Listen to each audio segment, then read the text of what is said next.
Hello everyone. आज 8वां class है, ये बेसिक मैथमेटिक्स क्लास 11 का। ठीक है ना। आई होप आप पिछले सभी लेक्चर्स को केयरफुली देख चुके होंगे और सारे का नोट्स बना चुके होंगे। ठीक है ना।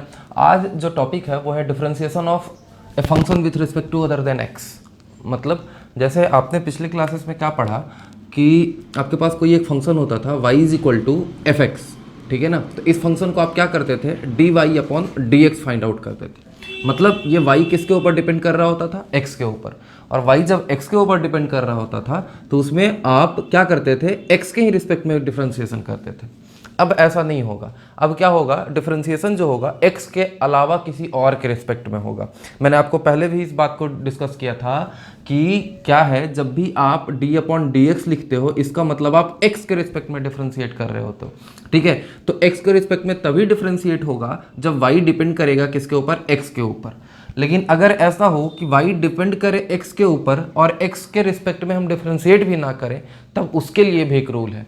ठीक है ना। ध्यान दीजिए, differentiation of f x with respect to other than x. Heading बना लेंगे सभी लोग, differentiation of f x with respect to other than x. मतलब एफ एक्स का डिफरेंशिएशन करेंगे लेकिन एक्स के रिस्पेक्ट में नहीं, किसी और के रिस्पेक्ट में।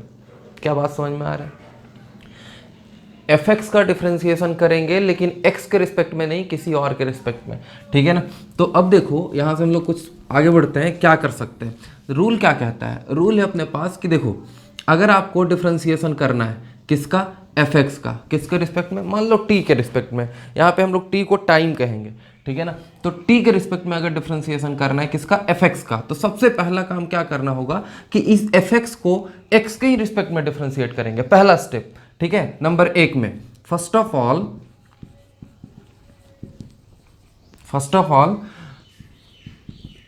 डिफरेंशिएट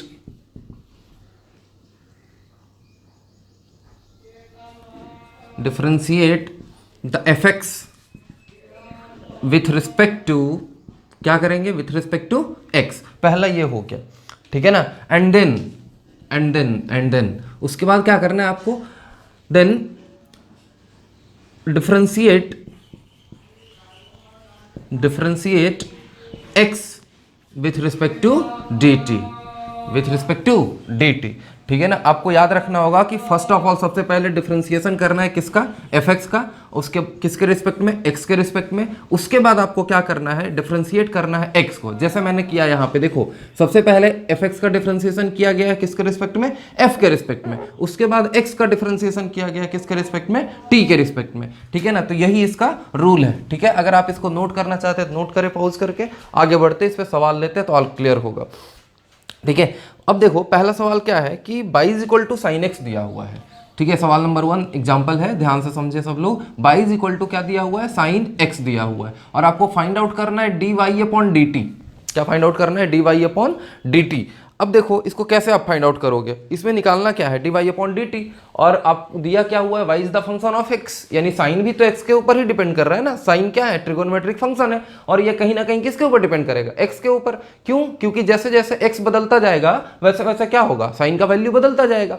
तो हम इसमें क्या फाइंड आउट कर रहे हैं, d Y upon D t. कैसे फाइंड आउट करेंगे, सबसे पहले आपको क्या बताया गया था, डी अपॉन डी एक्स। देखो यहाँ पे D upon D S F x. ठीक है। उसके बाद dx अपॉन dt, ये था रूल। अब क्या करोगे आप, d अपॉन dx। ठीक है। एफ एक्स के जगह पे क्या लिखो आप, साइन x, कोई दिक्कत नहीं। अब क्या करो, x का डिफरेंशिएशन कर दो, तो dx अपॉन dt है ना। तो साइन x का डिफरेंशिएशन x के रिस्पेक्ट में क्या होगा, cos है ना। तो यहाँ पे क्या लिख दोगे आप, cos x और इनटू dx अपॉन dt। ठीक है ना। ये आ गया इसका आंसर। तो ऐसे हम लोग क्या करते हैं, इसको सॉल्व करते हैं। ठीक है ना। एक और सवाल लेते हैं। मान लो अपने पास y is equal to x q plus y is equal to x q plus 3x square है। ठीक है ना। फाइंड आउट करना है आपको d Y upon D T. ठीक है। तो क्या करेंगे, सबसे पहला काम आपको d अपॉन डी एक्स। ठीक है ना। पहले x के रिस्पेक्ट में इसको क्या कर देंगे, डिफरेंशिएट कर देंगे। ठीक। उसके बाद यहां पे आप क्या लिख देंगे, dx अपॉन dt। ठीक है। मतलब सर यहां पे आप लिखोगे D upon D x Q into D x upon D t plus d upon D x 3x² dx upon dt। क्या किया गया, कुछ नहीं, देखो यहाँ पे सम रूल लगाया गया और चूंकि ये मल्टीप्लीकेशन में इसके साथ है तो क्या होगा, दोनों के साथ मल्टीप्लाई होगा, यानी 3x² dx upon dt plus यहाँ पे क्या हो जाएगा 6x into D x upon D T. ठीक है, दिस इज द आंसर। अगर आप इसको और ढंग से लिखना चाहते हो तो ऐसा भी लिख सकते हो 3x² plus 6x into D x upon D T. ठीक है ना, तो इस प्रकार से ऐसे सवाल को हम लोग सॉल्व करते हैं, नोट कर लीजिए इसको। अब आते हैं हम लोग, हमारे पास दिया हुआ है कि एरिया है किसी भी रेक्टेंगल का लेंथ इंटू ब्रेड्थ। ठीक है ना, यानी L इंटू बी, एरिया दिया हुआ है L इंटू बी, और आपको फाइंड आउट करना है क्या D Y upon D T या डी ए अपॉन डी टी। एरिया बराबर दिया हुआ है L इंटू बी, आपको क्या फाइंड आउट करना है, D A upon D t find out करना है। ठीक है, एक बार स्क्रीन को पॉज करें, उसके बाद खुद से फाइंड आउट करने की कोशिश करें। ठीक है ना, आपके पास 2 सेकंड का टाइम है, जल्दी से कर दे। हो गया, चलो अगर हो गया तो अच्छी बात है, मिला लेना, नहीं हुआ तो इधर देखें। क्या करना है आपको, ये प्रोडक्ट रूल है। ठीक है, ध्यान दीजिए, ये क्या है, प्रोडक्ट रूल है, इसलिए आपको क्या करना पड़ेगा, उस रूल को अप्लाई करना पड़ेगा। कैसे करेंगे, डी अपॉन डी टी है, तो क्या बताया गया था आपको कि सेकेंड को एज इट इज रख देते हो और पहले का डिफ्रेंसिएशन करते हैं, तो D l upon D T हो जाएगा नंबर 1। उसके बाद क्या करते हैं, यहाँ पे प्लस का साइन लगाते हैं। ठीक है ना, अब प्लस का साइन लगाएंगे तो क्या होगा, यहाँ पे देखो D l upon D t और बी को जैसा कहता है ऐसा, प्लस के साइन। अब क्या करेंगे, डी बी दूसरे का डिफरेंशिएशन इंटू डी टी, और यहाँ पे पहले को एज इट इज रख देंगे, यानी d A upon D t is equal to क्या हो गया, b into d l upon D t plus l into d b upon D t. This is the differentiation of area is equal to length into breadth. ठीक, अब अगला सवाल लेते हैं। अब सवाल दिया हुआ है यहाँ पे, if rate of change of radius is 2 metre per second. ठीक है ना, रेडियस का चेंज का रेट दिया हुआ है, then find the rate of change of volume of sphere if initially radius of sphere is 3 metre. देखो सवाल बहुत सिंपल है, आपने देखा होगा कि एक बलून जब लेते हो तो बलून में क्या करते हो, आप हवा भरते हो, तो हवा भरते हो तो उसका साइज धीरे धीरे क्या होते जाता है, बड़ा होते जाता है। अब बलून का साइज जब बड़ा होता है तो उस टाइम ध्यान रखें आप कि उसका क्या रेडियस बढ़ रहा होता है, बिल्कुल बढ़ रहा होता है, और उस रेडियस के बढ़ने के कारण क्या बढ़ता है, उसका वॉल्यूम बढ़ता है। ठीक है ना, तो यहाँ पे वही दे रखा है इन्होंने, क्या दिया है कि रेडियस का इंक्रीज हो रहा है। ठीक है, किस रेट से इंक्रीज हो रहा है, यानी d are upon D t दिया हुआ है। देखो इनिशियली रेडियस कितना आर इज इक्वल टू है, सॉल्यूशन कर रहे हैं, r is equal to radius कितना है, रेडियस बता दो 3 मीटर। ठीक है, एक चीज और दे रखा है इन्होंने, D R upon D T कितना दिया हुआ है, ये 2 मीटर पर सेकेंड, यानी 1 सेकेंड में 2 मीटर इसका रेडियस इंक्रीज हो जा रहा है। तो पूछा है कि बताइए what is the d v upon D t, ये सवाल है इसका। ठीक है ना, तो सबसे पहले ये स्फेयर है, तो स्फेयर क्या होता है, v बराबर 4/3 पाई आर का क्यूब। ठीक है ना, क्या है ये स्फेयर, तो स्फेयर का ये क्या होता है, वॉल्यूम। अब क्या करोगे आप, d v upon D t find out करोगे, तो d v upon D t कैसे निकालेंगे, यहाँ तो देखो v बराबर ये था, तो अब जो कांस्टेंट है उसको बाहर निकाल लो, है ना, तो 4/3 पाई क्या है, कांस्टेंट है। उसके बाद अब डिफ्रेंसिएशन करना है किसका, तो इसका, तो d upon D t r q, है ना। अब देखो d v upon D t is equal to 4/3 pi, और ये क्या बना, ये देखो रेडियस है। ठीक है ना, तो रेडियस का डिफरेंशिएशन करना है, तो कैसे करेंगे, देखो यहां से ध्यान देंगे, into 3 R Q R square into D are upon D T.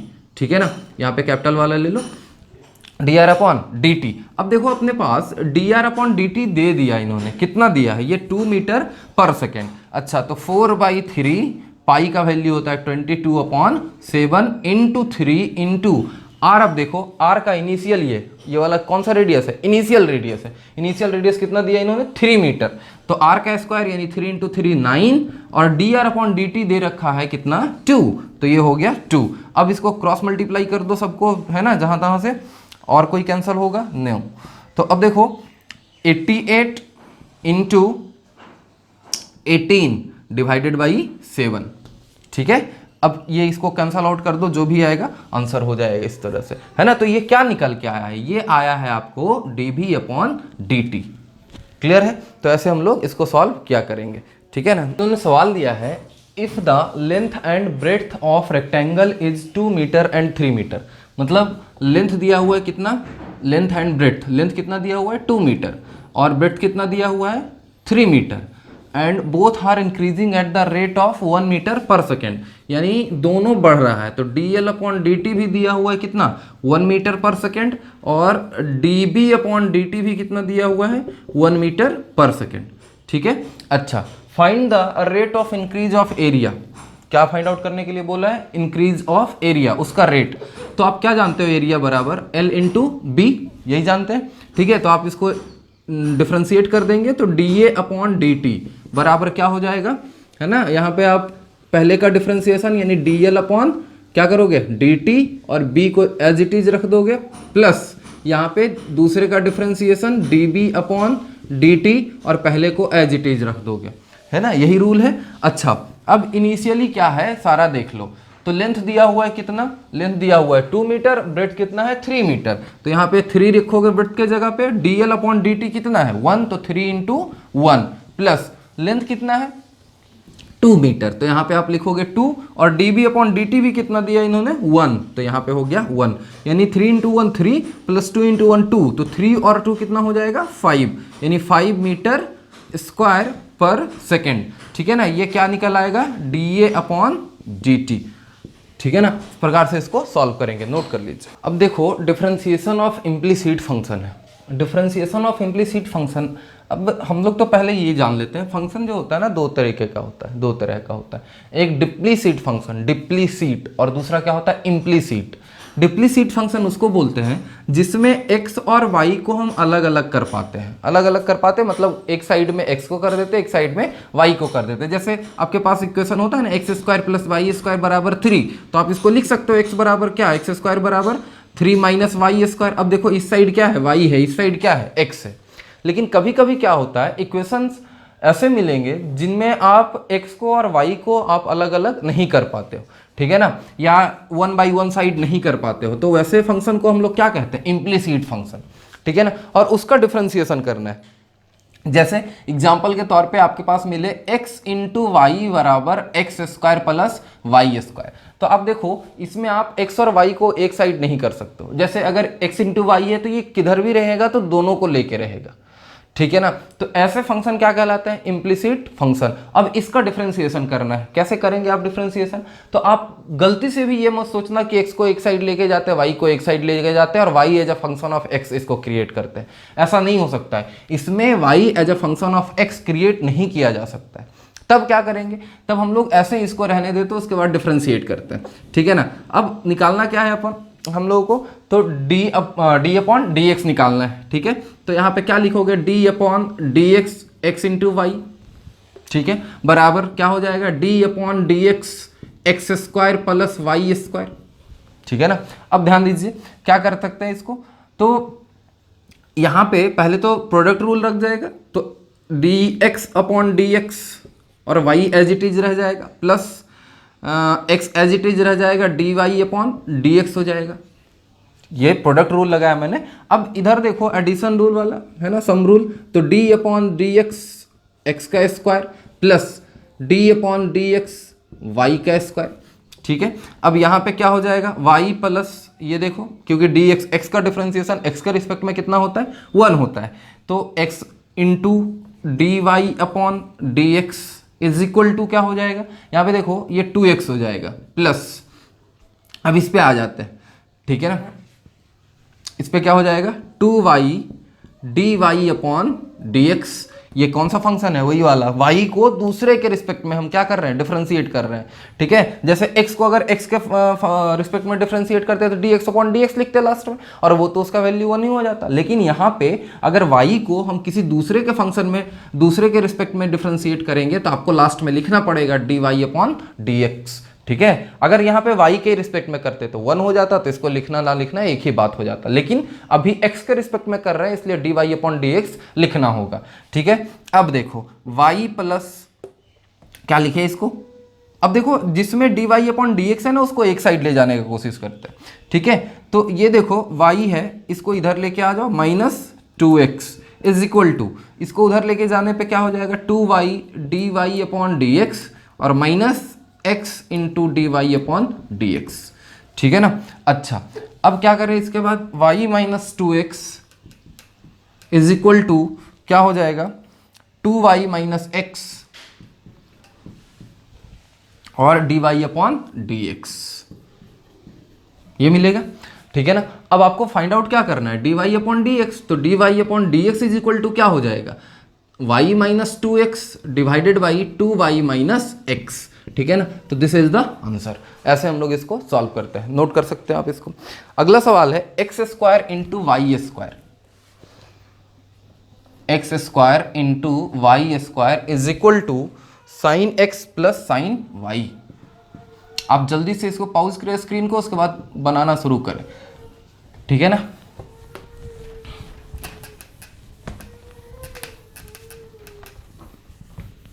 हो गया, बन गया। चलो देखते हैं कैसे बना सकते हैं इसको, कैसे सॉल्व करेंगे। तो आपके पास पहला ऑप्शन ये है कि आप अलग अलग करने का कोशिश करें, जो कि हो नहीं सकता। ये कैसा फंक्शन है, इम्प्लिसिट फंक्शन।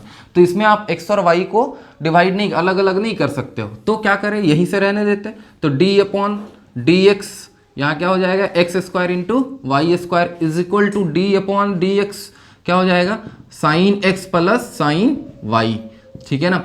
अब क्या करो, यहाँ पे देखो प्रोडक्ट रूल लग जाएगा। तो क्या हो जाएगा, एक्स स्क्वायर का डिफरेंशिएशन एक्स के रिस्पेक्ट में 2x होता है। ठीक है। और यहाँ पे देखो वाई स्क्वायर तो रह जाएगा ना, पहले का फंक्शन का डिफरेंशिएशन। प्रोडक्ट रूल क्या पढ़ा आपने कि पहले फंक्शन का डिफरेंशिएशन, तो d upon D x x square और वाई स्क्वायर ऑलरेडी रह जाएगा, प्लस अब देखो वाई स्क्वायर का डिफरेंशिएशन होगा तो d upon D x y square, और यहाँ पे एक्स स्क्वायर ऑलरेडी रह जाएगा, यही ना पढ़ा।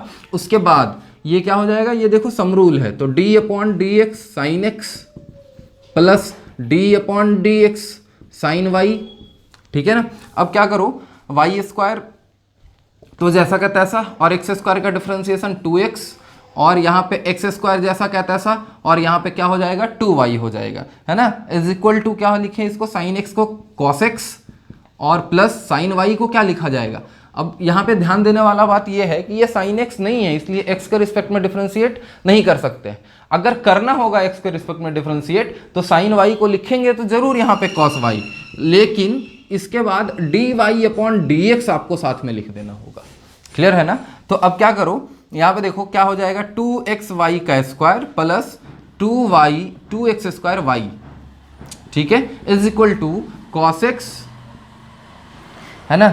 अच्छा यहाँ पे देखो y मिला, है ना। तो एक चीज छूटा, क्या, अगर वाई स्क्वायर का डिफरेंशिएशन कर रहे हो तो 2y तो ठीक है लिखना, लेकिन यहाँ पे आपको साथ में क्या लिखना पड़ेगा, d Y upon D x. तो यहाँ भी साथ में क्या होगा, d Y upon D x, plus यहाँ पे क्या हो जाएगा, cos y d Y upon D x, है ना। अब देखो जितने भी d Y upon D x वाले हैं उनको एक साइड कर दो।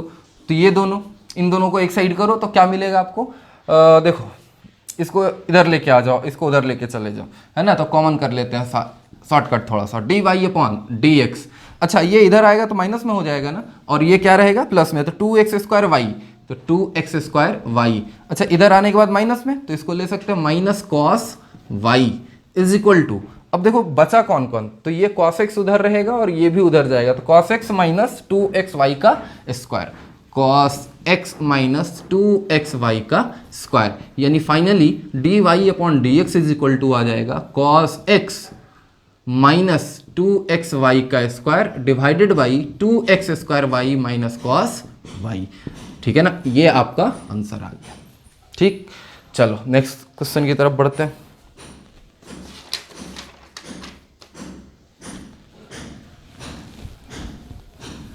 अगला सवाल है कि x इंटू वाई बराबर sec x plus sine square y. ठीक है ना, अब इसको सॉल्व करिए, उसके बाद लोग आगे बढ़ेंगे। ठीक है, क्या करें, सिंपल सा वही इम्प्लिसिट फंक्शन का रूल लगा देना है। इम्प्लिसिट फंक्शन वाले रूल में क्या मिलेगा, d अपॉन डी एक्स, है ना, x into y is equal to sec x, तो d अपॉन डी एक्स यहाँ पे क्या हो जाएगा, sec x plus sine square y. ठीक है, अब क्या करो, यहाँ पे प्रोडक्ट रूल लगाना है। तो सबसे पहले का डिफरेंशिएशन होता है, तो d अपॉन डी एक्स यहाँ हो जाएगा x, और दूसरे को एज इट इज रख देते हैं प्लस। अब देखो दूसरे का डिफरेंशिएशन होगा तो dy अपॉन डी एक्स, और पहले को एज इट इज रख देंगे x, है ना, इज इक्वल टू, अब यहाँ पे देखो डी अपॉन डी एक्स, यहाँ पे कौन सा रूल है, ये सम रूल है, ठीक, तो d upon D x sec x plus d upon D x sine square y, ठीक है ना। अब सवाल ये आता है कि इसका क्या करें, तो सर कुछ नहीं करना, y और डी एक्स का डिफ्रेंसिएशन x के रिस्पेक्ट में 1 हो जाएगा, प्लस अब क्या बनेगा यहाँ पे x into D Y upon D X बनेगा, is equal to sec X का क्या होता है differentiation, sec X into tan X, तो यहाँ पे लिख देंगे sec X into tan X, और उसके बाद प्लस ये क्या बनेगा, देखो अब ये y के रिस्पेक्ट में, तो ये पावर भी तो है ना, तो सबसे पहले पावर का डिफ्रेंसिएशन, अब फंक्शन ऑफ फंक्शन वाला चेन रूल लगाओ, तो पावर का डिफरेंशिएशन तो 2 साइन y, अभी देखो अब साइन का डिफरेंशिएशन होगा तो क्या हो जाएगा कॉस y, अब देखो y का डिफरेंशिएशन होगा तो क्या हो जाएगा d Y upon D x, ये चेन रूल है। चेन रूल में सबसे पहले आपने क्या सीखा कि जो पावर है उसको डिफरेंशिएट करेंगे तो पावर का डिफरेंशिएशन हो गया। अच्छा पावर जब यहाँ 2 में से 1 घट जाएगा तो कितना बच जाएगा, तो 1, तो इसलिए 2 साइन y, अब साइन का डिफरेंशिएशन करो तो कॉस y, उसके बाद into d Y upon D x, y का डिफरेंशिएशन कर दिया हमने तो D Y upon D x. अब इसको सॉल्व करते हैं, है ना, तो जितने भी d Y upon D x वाले हैं उनको एक साइड रख लो, है ना, तो एक तो ये हो गया, एक तो ये हो गया, है ना, तो इसको लिखते हैं 2y 2 sine y into cos y into, है ना, बस इतना ही रहने दो, और माइनस एक्स इसको उधर लेके चले गए, है ना, और d Y upon D x क्या हो गया कॉमन, इज इक्वल टू क्या लिखा जाएगा सेक एक्स पल इंटू टेन एक्स, है ना, और इसको किसको y को उधर लेके जाओ माइनस y, है ना। अब इसको d Y upon D x आप फाइंड आउट कर सकते हो, कैसे करोगे, इसको डिवीजन में लेके चले जाओगे, आंसर आ जाएगा। तो इस प्रकार से ये आपका इम्प्लिसिट फंक्शन का जितना भी डिफरेंशिएशन था, हर तरह का मैंने सवाल आपको बता दिया है, ये यहीं पे खत्म होता है। अगले टॉपिक में अगली क्लास में हम लोग पढ़ेंगे ज्योमेट्रिकल मीनिंग ऑफ डिफरेंशिएशन, ठीक है ना।